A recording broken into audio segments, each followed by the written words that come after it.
السلام عليكم ورحمة الله، وأهلا بيكم معايا وحلقة جديدة من حلقات مطبخ لومي لومة. وحشتوني جدا جدا جدا بجد، مفتقداكم، ولكن معلش اعذروني، كل مرة اجي اقول لكم اعذروني انتوا زهقتوا مني، انا عارفة. انا اليومين دول مشغولة في تجهيز شوية حاجات كده هتعرفوها قريب، ولكن هي شوية مفاجآت حلوين قوي قوي قوي. انا واثقة كل حبايبنا اللي متابعيننا وبيحبونا وبيستنونا هينبسطوا منها جدا جدا جدا. لكن انا في الوقت الحالي ما ينفعش اقول، لاني يعني محتاجين وقت شوية علشان نقول لكم على الاخبار الحلوة اللي جاية. ان شاء الله باذن الله اخبار تهون علينا الوجع اللي فات، وان شاء الله اخبار حلوة تبسطكم زي ما بسطتنا. وان شاء الله دايما دايما دايما راجعه لكم بالحاجات الحلوة وبالطاقة الايجابية، ويا ربنا يبعد عننا كلنا كل حزن وكل شر يا رب. مبدئيا كده زي ما انتوا شايفين كده، النهارده قررت اعزم عيالي على اكلة سي فود مشكلة بقى. اكله بقى بصوا محترمه، الاسكندرانيه بقى يجمعوا عندي هنا دلوقتي. زي ما انتوا شايفين كده الولاد طلبوا مني اكله سي فود، قالوا لي بقالي كتير يا ماما ما عملتهاش بايدك في البيت. يعني احنا دايما بنجيب سمك، طبعا بناكل سمك كتير، ولكن بستسهل بصراحه يعني مش هكذب عليك، يعني من وقت للتاني كده كل ست بيت فينا بتكسل ان هي تعمل السمك في البيت بقى، والزفاره بقى والدوشه والكلام ده، لا فايه بتستسهل وتجيبه ايه من بره جاهز. لكن حق الله مهما كنتي بتجيبي السمك بالذات من بره جاهز، ولكن عمايل البيت بتبقى احلى بكتير وليها طعم خاص. يعني مثلا السمك البلطي لو بتجيبيه وبتقليه بره، او يعني انا في العادي بشوي بره، لكن القلي بحب اقلي في البيت. لكن اوقات ببقى مكسله فبجيبه مقلي جاهز، ببقى مكسله، ببقى تعبانه، ببقى ورايا شغل كتير وخلاص عايزه حاجه سهله، فبستسهل سمك مقلي وخلاص. فاهمين؟ لما بقليه في البيت بيبقى مختلف تماما عن قليه بره. سبحان الله، مش عارفه ايه السر في كده. ويعني قلي السمك ده مش معضله يعني، بس القليه بتاعت البيت ليها طعم تاني خالص. فالولاد طلبوا مني اكلة سي فود، وقالوا لي بشرط انتي اللي تعمليها لنا في البيت. ليه كده يا جدعان؟ انتوا يعني ما صدقتوا لقيتوني وقفت على حيلي. يا ماما عايزينك تعمليها لنا في البيت. قلت لهم ماشي. زي ما انتوا شايفين كده طلبوا مني جمبري وسبيت مقلي وطاجن، وكمان كابوريا وشوربة سي فود. اوكي متفقين كده؟ عايزه اضيف بقى حاجه جنب الاكل ده، بصراحه ربنا يعني مش هكذب عليكم، كان كمان في سمك سنجاري اللي هو بوري بس معمول بطريقه السنجاري ده. بصراحه مش هكذب عليكم، عملته بره جاهز. قلت لهم كفايه عليا قوي اعمل لكم دول، لكن السمك بقى هجيبه جاهز من بره. يعني اللي اشتريت منه السمك هو نفس المحل اللي هيعمل لي سمك سنجاري. نبدأ على بركة الله. زي ما شفتوا كده نقعت كل نوع لوحده في بولة، وشطفته كويس الأول، وبعدين حطيت عليه مية وليمون وركنته على جنب، وبدأت أغسل في الصبيت. الصبيت زي ما انتوا شايفين كده بيبقى الرجول بتاعة الصبيت، احنا بنقول عليها اللي هي الروس بتاعة الصبيت. بيبقى فيها حاجات مبزبزه كده في الاخر، محبحبه كده، احنا بنسميها ضوافر. انا امي طول عمرها كانت بتقولي لازم تشيلي الضوافر اللي في الاواخر بتاعه الرجول دي. فطبعا انا طالعه على كده اتعودت ان انا بشوف امي بتشيل الحاجات المحبحبه اللي في الاخر دي اللي احنا بنسميها ضوافر، ضروري لازم تتشال.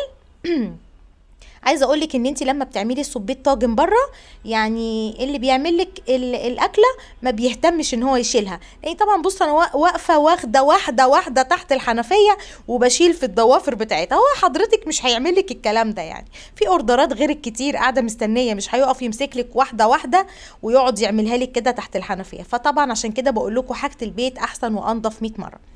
زي ما انتوا شايفين كده بعد ما نضفت السبيت كله، شطفته كذا شطفه تحت الحنفيه وبدات اقطعه.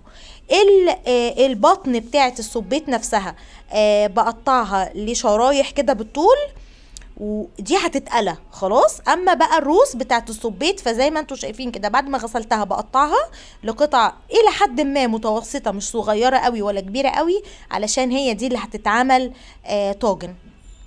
خلاص لحد كده متفقين. الكابوريا اهي اتنقعت، الجمبري اتنقع، بس الجمبري جاي متنضف من عنده بقى، يعني مقصقص الشوارب بتاعته وشايل السلسله الرمليه.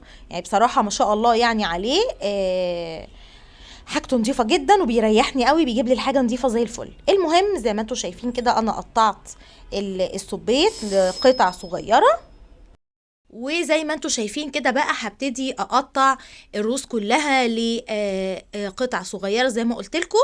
وطبعا بصوا بقى، يعني طول ما انتي واقفه بتعملي الحاجه بحب، انا بصراحه كنت حابه اليوم ده قوي. يعني انا بقالي كتير بصراحه، يعني بصراحه مش هكذب عليكم، كنت بدخل المطبخ ولكن بخش جمايل، اللي هو لازم ادخل اعمل لهم اكل، لازم ادخل المطبخ اعمل لهم اكل، لازم اقوم اروق البيت، لازم اغسل الغسيل، لازم انشر، اللي هي كنت بشتغل الحاجات. لا ده انا لازم اعملها، ما ينفعش ما تعمليهاش. فالنهارده بقى انا واقفه بشتغل بحب، بشتغل عامله الاكله بمزاج. فاهمين انتي؟ فاهمه انتي لما تقفي كده تعملي الحاجه بمزاج غير لما تكوني مجبره؟ يعني بتبقى ليها طعم تاني. بعد ما قطعت الصبيط عصرت عليه ليمون وهسيبه على جنب. وادي الروز كمان برضو نفس القصة، عصرت عليها ليمون وهسيبها على جنب. وهبتدي بقى ايه اشتغل في اول حاجة. حطيت مية وليمون، مش ليمون لوحده يعني، زي ما انتوا شايفين كده اهو. دلوقتي بقى نيجي عند بابا غنوج السلطة بقى. عبال ما انا اخلص الاكل يكون البدنجان بتاعي اتشوى، بس النهارده هشويه بطريقه مختلفه شويه. جبت الاكياس الحراريه اللي احنا بنعمل فيها اللحمه والسمك والكلام ده، وقررت ان انا اشوي فيها البدنجان. شفت الطريقه دي على الفيسبوك وقررت ان انا اجربها، مش هكذب عليكم يعني انا ما اخترعتهاش. المهم حطيت كده في الاكياس الحراريه، وفي كل كيس عملت فتحتين علشان ما ينفجرش في وشي. وفي نفس وفي الكيسه التانية نفس اللي عملته في الكيس هعمله في البدنجان. يعني كل بدنجانه شقتها كده بالسكينه فتحتين علشان برضو البدنجان ما ينفجرش، لان انا جربت قبل كده زمان بقى الواحد يعني اما كان لسه بيتعلم بقى. جبت البدنجان وحطيته في الفرن بالكهرباء، وبعدين قلت هشويه في الفرن. كانت يعني فكرة واحدة صاحبتي الله يسامحها، قالت لي حطي البدنجان في الفرن وسيبيه بقى يتشوى براحته. حطيته بقى زي ما هو كده سليم، وقاعدين بقى لا بينا ولا علينا لقينا لكم بقى صوت انفجار عالمي حصل في المطبخ. انا قلت الانبوبه فرقعت ده ولا ايه؟ المهم اتسرعنا كلنا. في الاخر اكتشفت ان البدنجان فرقع. ليه بقى فرقع؟ علشان ما كنتش عامله له فتحات تهويه. فتحات التهويه بتاعت البدنجان دي زي فتحات التهويه بتاعت الكيس الحراري بالظبط، بتتعامل معامله الكيس الحراري. لو ما عملتلوش شقتين 3 كده في البدنجان بالسكينه يفرقع على طول من الكتمه بقى، هو ينفجر كده. فاهمين؟ خدي بالك بقى عشان كلاهما سواء شويتيه في الكيس الحراري او شويتيه في الفرن، تعرفي ان هو لازم يتعمل له فتحات، ولو حتى تشوكيه كده بالسكينه، تعملي له كم تنغزيه كده سوري بالشوكه. تمام.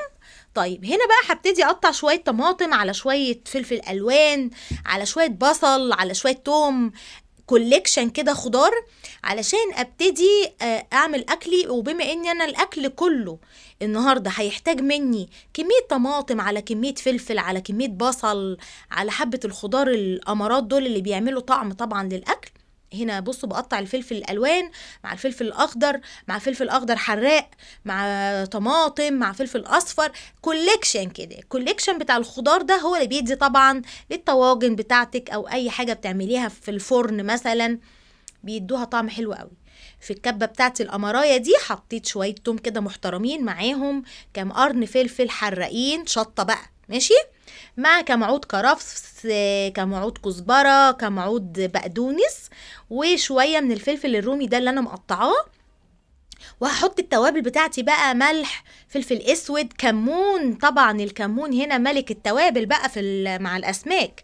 شويه شطه، طبعا حابين بقى الحاجه حراقه انتوا خلاص حفظتوا بقى. شويه كزبره ناشفه. وهبتدي بقى اضرب الخليط ده كده كله مع بعضه، لان الخليط ده برضو داخل معايا في حاجات كتير النهارده. يبقى كده انا خلصت من الخضار مره واحده، خلصت من الخضره اللي انا بضربها في الكبه دي مره واحده، والثوم علشان اشتغل بيهم على طول. مش كل شويه اروح افرم توم، مش كل شويه اروح اقطع طماطمايه، مش كل شويه اقطع فلفل، لا تبقى الحاجه جاهزه معايا. وادي البصل اهو كمان اخر حاجه قررت اقطعها علشان ما يعملش ريحه يعني، فقلت اخر حاجه هبتدي اقطعها هي البصل. والبصل ده كله هستخدمه حالا دلوقتي، اما في الاخر خالص هبتدي اقطع البصل اللي هحتاجه. البصل ما يتقطعش ويتركن، ما ينفعش. طيب ايه البصل ده اللي انت بتقطعيه؟ هنشوف دلوقتي البصل ده داخل معايا في ايه.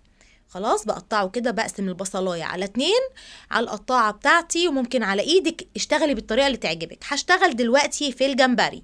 بصفي الجمبري من الميه بتاعته خلاص، وبشيل الليمون بقى اللي فيه، هديله شطفه تانية تحت الحنفيه. تمام، سريعا كده، مش كتير، هي شطفه واحده بس كده. وهبتدي بقى ارصه في الصينيه. ادي البصل، حطيت البصل. تمام، مش كمية البصل كلها لان انا هستخدمه دلوقتي برضو. على شوية فلفل الوان، على شوية طماطم، زي ما انتوا شايفين كده. هنعمل فرشة حلوة قوي.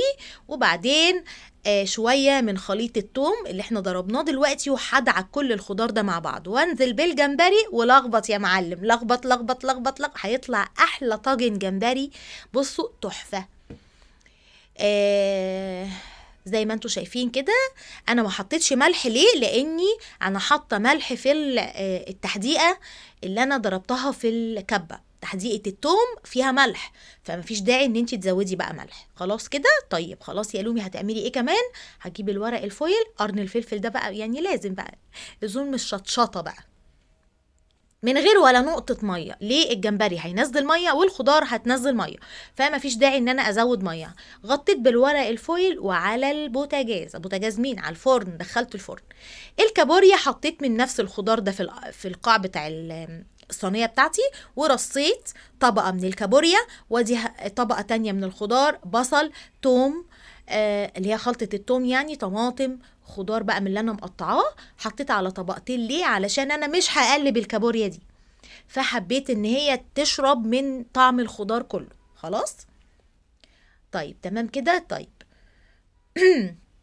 غطيت الصينيه بتاعتي وبدات اسوي الكابوريا على النار، ما دخلتهاش الفرن. ما خدتش حوالي، ما كملتش ربع ساعه وكانت خلصانه يعني، الحمد لله. هنا بقى هبتدي اعمل الطاجن بتاع الصبيط في الوج بتاعتي، او في الطاسه الكبيره، او في الحله. اشتغلي في اللي يريحك، في اللي موجود عندك. بدات احط شويه من الزيت، نزلت بالبصل اللي انا مقطعاه اهو.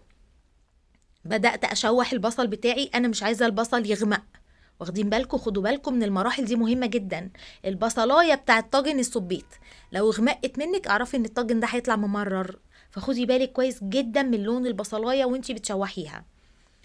طيب بشوح البصل كده زي ما انتوا شايفين، وانتوا بتتفرجوا عليا كده. اللي ناسيه تحط لايك، الله يبارك لك، الله يبارك لك يا حبيبه قلبي يا نور عيني، انزلي حطي لي لايك بقى، عشان بجد الفيديو ده انا حباه قوي. سبت الطاسه على النار. رحت فين؟ هو انا رحت فين بقى هنا؟ انا مش عارفه رحت فين وجيت كده، بس ماشي، طولت عليكم.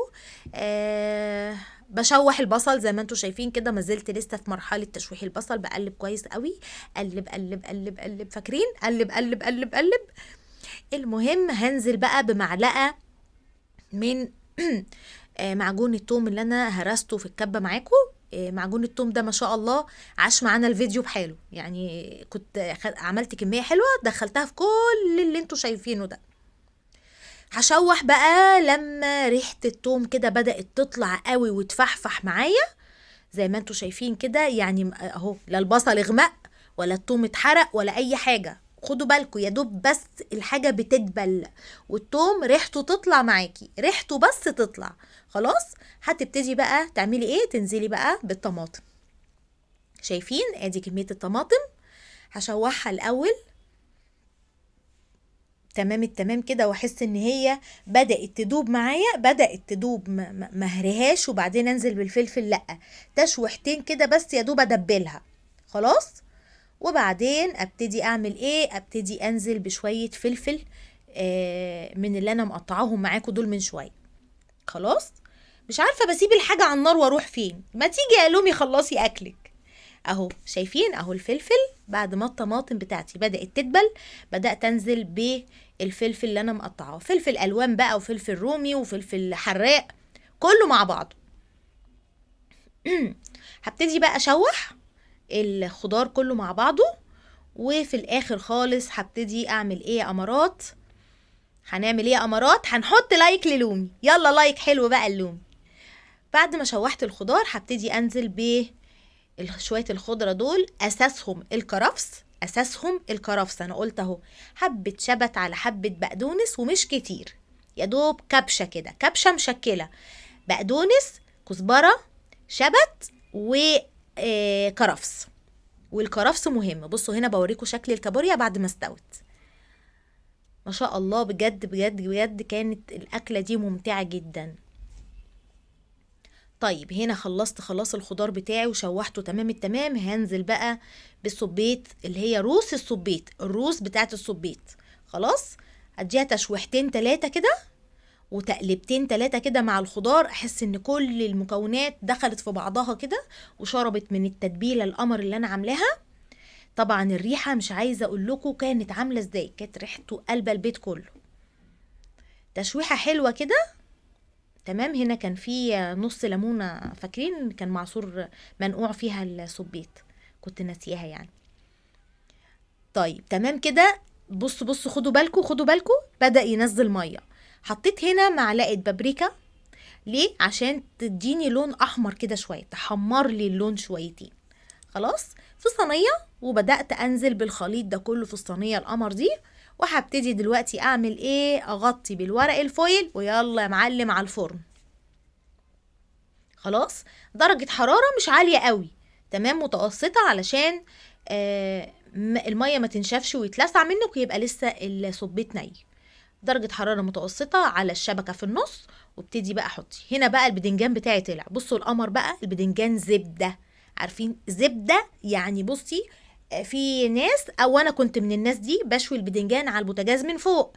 بصوا بقى كنت بكره حياتي يوم بابا غنوج ده، كنت بكره حياتي. كنت اقعد انضف في حوامل البوتاجاز وعيون البوتاجاز والبوتاجاز نفسه، وريحة البيت كلها تبقى بدنجان محروق وشغلانة. هنا بصوا الخضار اللي انا حطيته بقى اتشوى وبقى قمر ازاي اهو. فلفل وبصل حطيتهم يتشووا مع البدنجان، وحطيت بصوا قسمتها 2، كانت سخنه موهوجه. بصوا زبده بالشوكه والمعلقه كده، بدات اسلك البدنجان، اقشره من القشر بتاعه.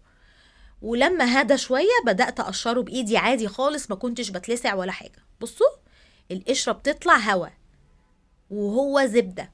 في الكبه بتاعتي حطيت طحينه، وبدأت أنزل بالبدنجان اللي أنا هقشره كله قدامكم اهو. بصوا بدأ بقى يهدى، وبدأت أقشره بإيدي عادي خالص.